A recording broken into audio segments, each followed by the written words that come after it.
தென்காசி மாவட்டம் வேலாயுதபுரம் கிராமத்தில் தேசிய ஊரக வேலைவாய்ப்பு திட்டத்தின் கீழ் தடுப்பணை கட்டியதாக பொய்க்கணக்கு எழுதி சுமார் 1 லட்சம் ரூபாய் முறைகேடு நடந்திருப்பதாக குற்றச்சாட்டு எழுந்துள்ளது. வாசுதேவநல்லூர் அருகே கூடலூர் பஞ்சாயத்துக்கு உட்பட்ட வேலாயுதபுரம் கிராமத்தில் சோனையார் குட்டம் என்ற நீர்நிலை உள்ளது. மழைக்காலங்களில் இது நிரம்பி தண்ணீர் வெளியேறினால் சுற்றியுள்ள 50 ஏக்கர் நிலங்களை வெள்ளம் சூழ்ந்து விடுகிறது. இதனை தடுக்க தடுப்பணை கட்ட வேண்டும் என்று அப்பகுதி மக்கள் வலியுறுத்தி வந்தனர்.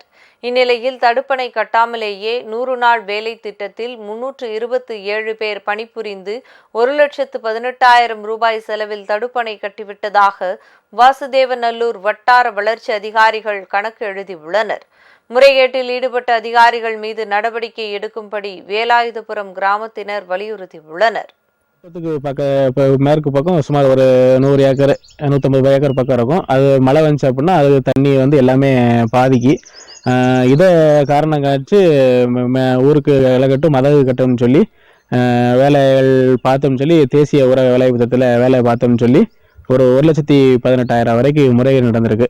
இந்த முறைகேடை இந்த அரசு தகுந்த நடவடிக்கை எடுத்து தரணும்னு சொல்லி கேட்டுக்கொள்கிறேன்.